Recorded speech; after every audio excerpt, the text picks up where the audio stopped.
amino acids into the system.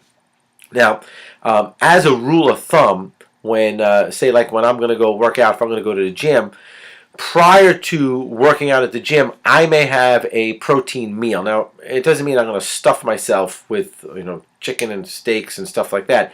I may have a hard-boiled egg, or I may have a egg white omelet, or I may have some yogurt, which is a dairy, but it's also a protein.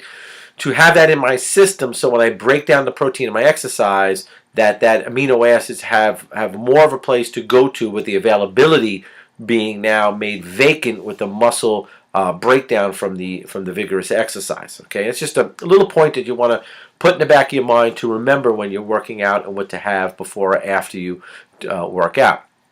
Now, the next part of the protein family is understanding about, like I mentioned, the eggs, and with beans. Okay, so beans, for example, and some beans have more protein in it than others, because in the bean itself, it's not just protein. Okay, there's some carbohydrate in the bean, and there's also some essential fats in the bean, and some beans or nuts have saturated fats. Like peanuts are not your best choice as far as the nuts go, but almonds would be a better choice.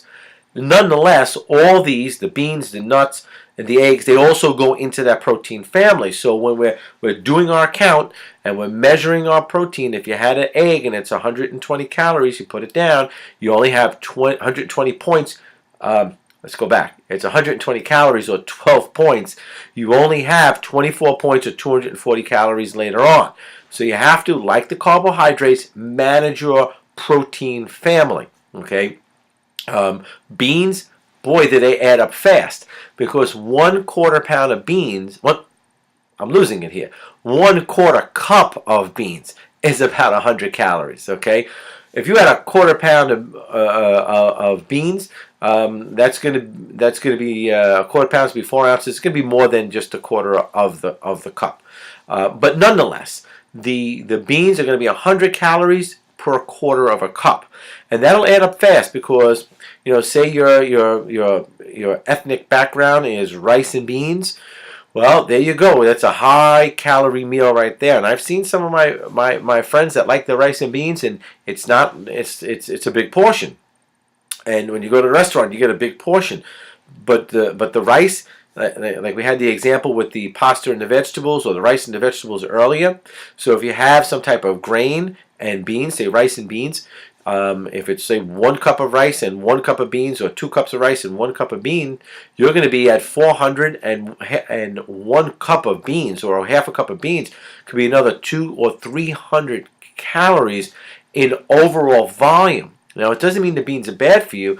It's just that we need to keep them in a perspective as far as consumption. Okay, so because it adds up on the list. Now, later on in a subsequent lesson, we'll talk about how we can juggle some of the categories.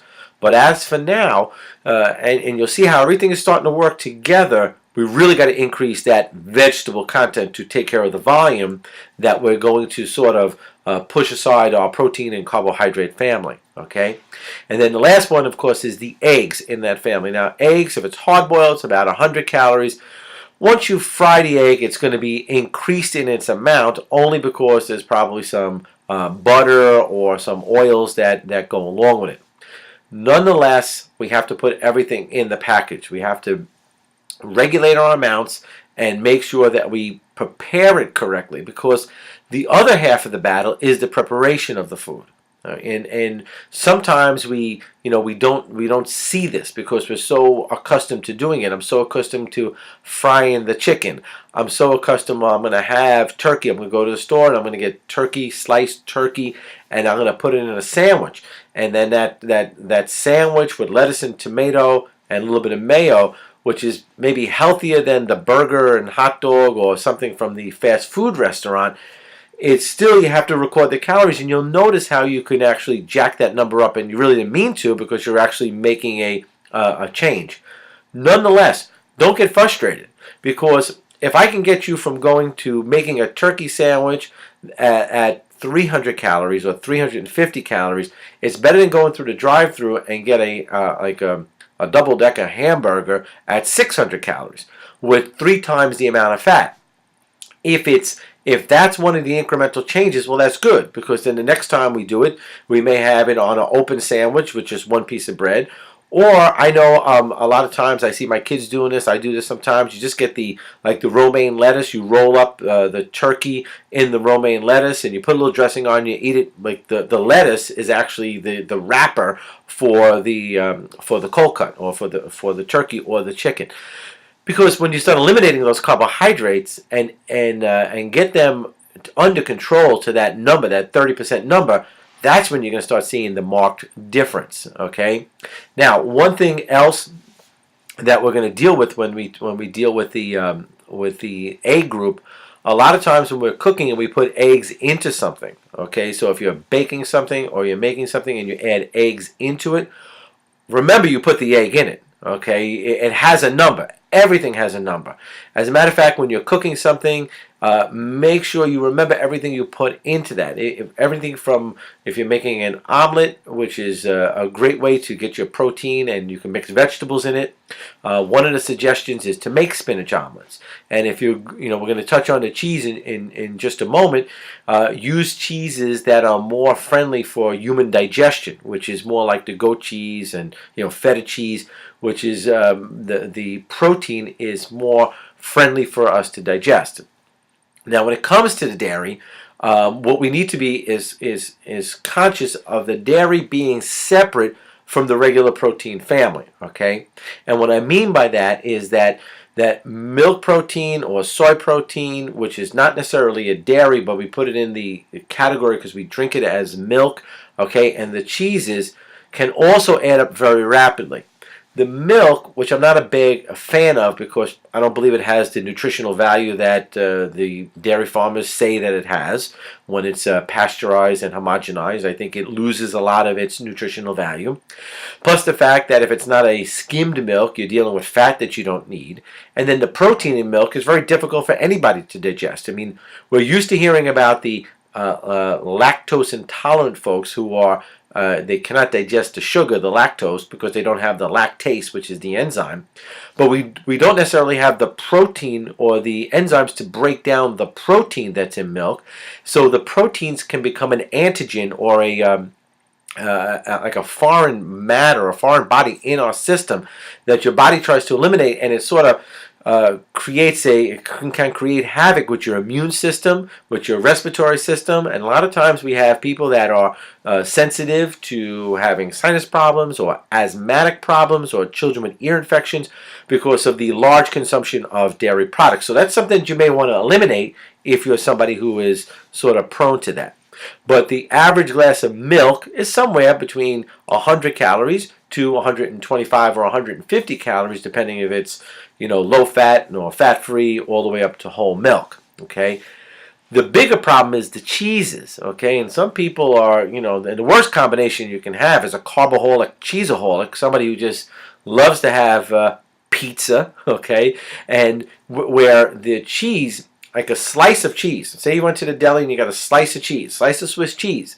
That slice of Swiss cheese, depending on the thickness, could be anywhere between 90 to 125 calories just for that one slice of cheese.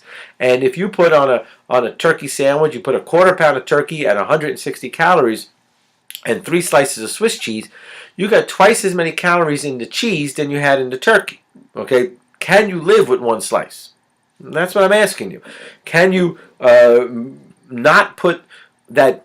It's not even cheese, the stuff in the wrapper that you pull out of the wrapper, that the yellow cheese that it's made from 100% milk. Well, yeah, it might be made from some type of dairy product, but most of it's a hydrogenated oil, and there's very little, if any, nutritional value to that. Yet some people love it, and they have to have their macaroni and cheese, which of course, I admit it tastes great, but understand that the macaroni, that pasta, is not the half cup at 100 calories anymore when you have what's equivalent to 3 slices of cheese melted into it at 300 calories. All of a sudden you're off the chart.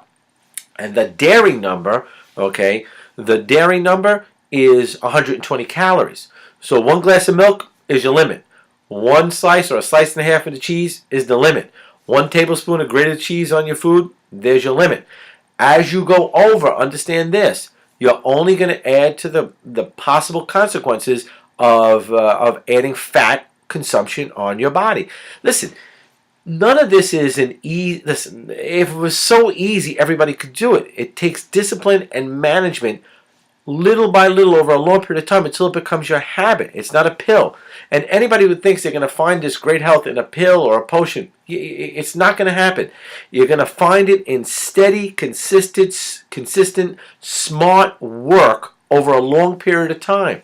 You know, most of the time when I'm sitting down with somebody in my office, it may take 7 weeks for me to just train them on the principles, but it may take a year of me working with them through the good times and the bad times, through the stress, through the happy days, through the bad days, through getting on the scale and nothing moves, or going through other health problems or emotional problems in the office.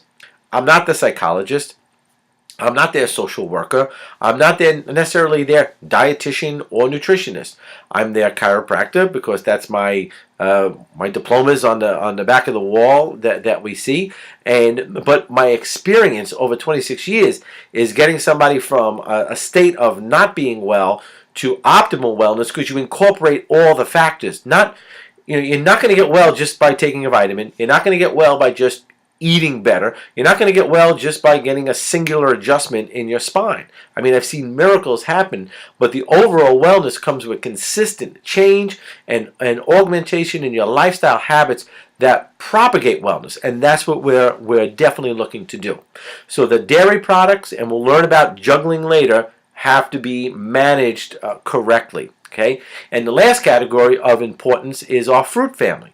Now, the average piece of fruit that you can put in your hand and eat, like the apple, the pear, depending on the size, somewhere between 50 to 100 calories. The same thing with grapefruits and oranges, somewhere between 50 and 100 calories. Now, there's no better choice unless you have some type of allergic reaction to it. Some of the fruits are higher in glycemic index, like watermelons and pineapples, and that means they get converted to sugar faster and will also increase your ability to propagate the settling of fat in your body. Yet pineapples have great nutritional value and great enzymatic value in the digestive process, so it's important to add that. And sometimes I say add pineapples right into your meal, not only for flavor, but as a digestive enzyme for your food.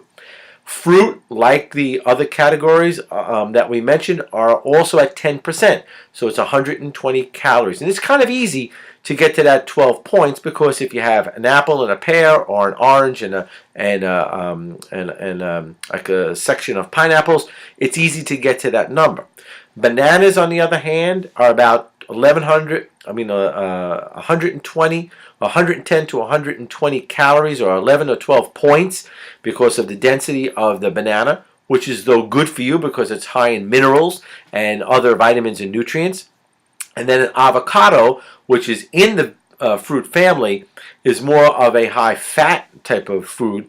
Good for you, nonetheless, but in large quantities, it tips you over the number. So you can't get carried away on the guacamole mix. Okay.